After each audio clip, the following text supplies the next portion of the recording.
Good morning friend. मैं सुबोध कुमार यहाँ 7QC tools के बारे में डिस्कस करेंगे, जिसे प्रॉब्लम सॉल्विंग टेक्निक कहा जाता है।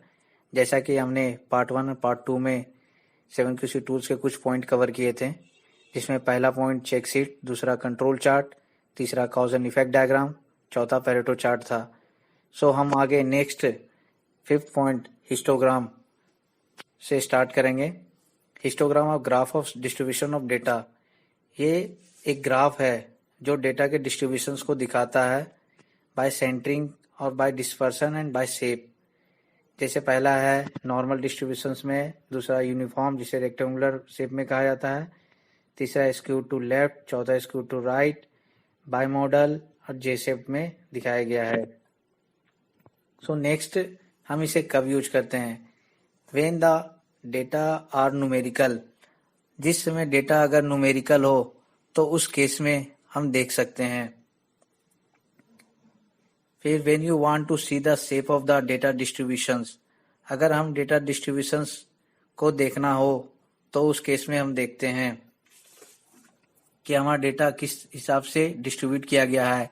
जैसे मैंने पीछे दिखाया था, normal distributions, uniform distributions, bimodal, J shaped, skew to left, skew to right.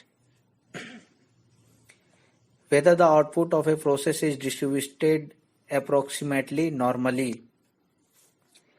हम ये भी चेक करते हैं जब प्रोसेस का आउटपुट जो डिस्ट्रीब्यूट किया जा रहा है वो नॉर्मली डिस्ट्रीब्यूट हो रहा है या नहीं हो रहा है। 4th point, when analysing whether a process can meet the customer requirement, हमें उसको एनालाइज भी करना होता है जो हमारे कस्टमर की रिक्वायरमेंट को प्रोसेस मीट कर रहा है या नहीं कर रहा है। इनके क्या क्या बेनिफिट हैं? Benefits, first, allow you to understand at a glance the variation that exist in a process. ये वेरिएशंस को समझने के लिए अलाउ करता है कि ये प्रोसेस में एग्जिस्ट है या नहीं है। प्रोसेस में हम ये चेक कर लेते हैं कि जो हमारे वेरिएशंस हो रहे हैं वो इसके थ्रू हम देख लेते हैं कि हमारे जो प्रोसेस में वेरिएशंस आ रहे हैं या नहीं आ रहे हैं। The second point is the shape of the histogram will show process behaviour, जो हिस्टोग्राम का जो शेप होता है वो प्रोसेस बिहेवियर को भी दिखाता है।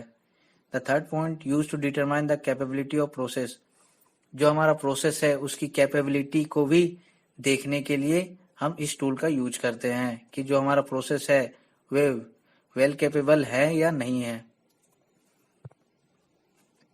हम यहाँ पे हम एक एग्जांपल दिए हैं, the histogram will show the height distribution. यहाँ पे मैंने 30 पीपल के हाइट के डिस्ट्रीब्यूशंस दिखाए हैं, जिसमें से अगर आप यहाँ पे क्वेश्चंस भी दिए गए हैं, how many people have heights between 159.5 to 169.5, तो आप यहाँ पे देख सकते हो थर्ड कॉलम में जहाँ पे एक येलो कलर का बार बना हुआ है वो 7 फ्रीक्वेंसी दिखा रहे हैं। तो ये 7 फ्रीक्वेंसी मीन्स जो पहले क्वेश्चंस का आंसर 7 है। तो सेकेंड है, how many people have Heights less than 159.5 centimetre, जो यहाँ पे पॉइंट नीचे दिए गए हैं हाइट इन सेंटीमीटर 159.5, उसके बिलो में 149.5 टू 159.5 में 9 पीपल आते हैं और 139.5 से 149.5 तक 6 पीपल आते हैं। तो ओवरऑल हम दोनों को एडिशन करके सेकेंड का आंसर दे सकते हैं। The third one, how many people have Heights more than 169.5, same उसी प्रकार हम 169.5 के बाद की जितने पॉइंट हैं हम उन्हें जोड़ के इस क्वेश्चन का आंसर दे सकते हैं। Now the 6th point is scatter diagram. A scatter diagram shows the correlation between two variable in the process. किसी भी प्रोसेस में अगर 2 वेरिएबल हैं तो उनके बीच में रिलेशंस के बारे में जो डायग्राम बताते हैं उसको स्कैटर डायग्राम कहते हैं। यह हमें 2 वेरिएबल्स के बीच में प्रोसेस को दिखाता है। यह हमें 2 वेरिएबल्स के बीच के प्रोसेस को दिखाता है, जिसमें पहला पॉजिटिव कोरिलेशंस जो आपके एक्स और वाई के सेंटर से जा रहा है, दूसरा पॉजिटिव कोरिलेशन में बी प्रेजेंट जो स्लाइटली में बी प्रेजेंट बोल रहे हैं, थर्ड वन नो रिलेशन, यहाँ बहुत सारे पॉइंट आ रहे हैं जो कि दिख नहीं पा रहे हैं कि ये कहाँ पे जा रहे हैं। फोर्थ नेगेटिव कोरिलेशन में बी प्रेजेंट। चौथा last one fifth one is negative correlation. The next is हम इसे कब यूज करते हैं, when we have paired numerical data. अगर हमारे पास कोई पेयर्ड में न्यूमेरिकल डेटा हो तब हम इस टूल्स को यूज करते हैं। व्हेन यू डिपेंडेंट वेरिएबल में हैव मल्टीपल वैल्यूज, अगर हमें डिपेंडेंट वेरिएबल के मल्टीपल वैल्यूज होते हैं या फिर सभी इच वैल्यू के लिए एक इंडिपेंडेंट वेरिएबल होते हैं तब हम इसको यूज करते हैं। When trying to determine whether the two variables are related, जब हमें ये दिखाना होता है कि दो वेरिएबल आपस में रिलेट है, आपस में कोरिलेशन अगर हमें दिखाना होता है तो हम इस टूल का यूज करते हैं। इनके बेनिफिट्स क्या है, it can be easily understood and interpreted, इसे हम बहुत आसानी से समझ सकते हैं और इसे डिस्प्ले भी कर सकते हैं। It shows the relationship between two variables, ये दो वेरिएबल्स के बीच के रिलेशनशिप को दिखाते हैं। It is the best method to show you as non linear pattern, ये एक बहुत अच्छा मेथड है जो नॉन लीनियर पैटर्न को दिखाते हैं इसके through. So next example, the local ice cream shop keeps track. अगर हम यहाँ दो आइसक्रीम का देखते हैं एग्जांपल, एक आइसक्रीम वर्सेस टेम्परेचर का, जिसमें से पहले कॉलम पे हमने यहाँ पे टेम्परेचर मेंशन किए हुए हैं और सेकेंड कॉलम पे आइसक्रीम की सेल्स को मेंशन किए हैं। तो आप ये ग्राफ के थ्रू आप देख सकते हो कि जैसे जैसे हमारा टेम्परेचर इंक्रीज होता है हमारे आइस की सेल्स भी बढ़ती है, तो इसे हम कहते हैं positive correlation between sales and temperature. अगर हम सेल्स एंड टेम्परेचर के बीच में कि हमारे जो आइसक्रीम की सेल्स है वो टेम्परेचर से कैसे रिलेटेड है तो हम इस ग्राफ के थ्रू चेक कर सकते हैं। So next point is 7 point, last point is 7 QC tools, flow chart, जिसके स्ट्रेटिफिकेशन या रन चार्ट भी कहते हैं। ए flow chart is graphical symbolic representation of a process. ये फ्लो चार्ट एक ग्राफिकल और सिंबॉलिक रिप्रेजेंटेशन है किसी भी प्रोसेस का। जब भी कोई प्रोसेस बनाया जाता है तो इस ग्राफिकल रिप्रेजेंट के थ्रू ही दिखाया जाता है। इनका एक अल्टरनेट जो स्ट्रेटिफिकेशन और रन चार्ट है उनका भी सेम पैटर्न होता है लेकिन वो डिफरेंट चीजों के लिए यूज किया जाता है।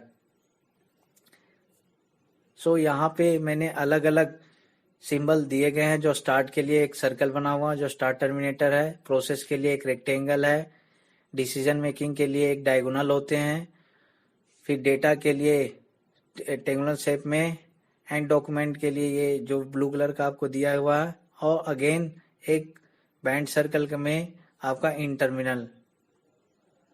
सो हम इसे कब यूज करते हैं, when designing and documenting simple process और प्रोग्राम। जब हमें एक सिंपल प्रोसेस और प्रोग्राम को डिजाइन करना होता है या उनको डॉक्यूमेंट करना होता है तो हम इस टूल का यूज करते हैं। व्हेन डेटा एनालिसिस में रिक्वायर सेपरेटिंग डिफरेंट सोर्स और कंडीशन, जब डेटा एनालिसिस को हमें सेपरेट या डिफरेंट सोर्स ऑफ कंडीशंस में देखना होता है तो हम इस टूल का यूज करते हैं। इनके बेनिफिट क्या है, ये विजुअल क्लियरिटी देते हैं, मतलब सिंपल सा आप उस फ्लो डायग्राम से आप देख सकते हो कि आपका प्रोसेस किस तरह से वर्क कर रहा है। Second, communicative better way communicating the logic of a system to all concern. ये एक बहुत अच्छा तरीका होता है कम्युनिकेटिंग करने का कि अगर आप सिर्फ सिंपल प्रोसेस का डॉक्यूमेंटेशन आप दे देते हो, फ्लो डायग्राम अगर आप दे देते हो तो उससे सामने बंदा ये जज कर लेगा कि किस प्रोसेस हमारा कौन कौन सा प्रोसेस किस तरह से बिहेव कर रहा है, किस हिसाब से हमारा प्रोसेस आगे बढ़ रहा है। ये प्रॉपर डॉक्यूमेंटेशंस का भी बेनिफिट होता है कि इससे हमारे डॉक्यूमेंट्स एक प्रॉपर मैनर में तैयार किए जाते हैं। यहाँ पे मैंने एग्जांपल दिए हैं, जिसे लार्जेस्ट एमंग 3 नंबर्स, 3 नंबर में से एक लार्जेस्ट नंबर को इंटर करना है। जैसे हमने स्टार्टअप किए हैं, स्टार्ट, फिर यहाँ पे declare variable A, B and C, फिर नेक्स्ट प्रोसेस में हमने रीड किया ए, बी एंड सी को। फिर यहाँ पे एक डिसीजन मेकिंग कॉलम आते हैं। अगर A is greater than B तो वो फॉल्स में आ जाएंगे। अगर सही है, read A, B and C. अगर A is greater than B true है तो फिर नेक्स्ट क्वेश्चन आएंगे A is greater than C. अगर फॉल्स आएंगे तो B is greater than C. फिर अगर इस क्वेश्चन में अगर ये सही होते हैं तो वो सी को प्रिंट कर देंगे। अगर ये फॉल्स होते हैं तो बी को प्रिंट करेंगे। फिर सेम कंडीशन में इस हिसाब से हमें ए, बी और सी में जो सबसे बड़ा होगा वो पता चल जाएगा। फिर लास्ट में स्टॉप है। इस हिसाब से, इस डायग्राम के हिसाब से हम उस नंबर को जज कर लेंगे। सो फ्रेंड फाइनली हमने ये 7 QC टूल्स कंप्लीट कर दिए हैं, जिसमें से पार्ट 1 में आपको 2 पॉइंट बताएं, पार्ट 2 में 2 पॉइंट बताएं और पार्ट 3 में 3 पॉइंट बताएं, जिससे हमारा 7 QC टूल्स के 7 टूल्स हमने पूरा कवर कर लिए हैं। सो फ्रेंड, अगर आपको ये वीडियो पसंद आया हो तो please like, comment and share. Thank you. Good morning friend, मैं सुबोध कुमार यहाँ से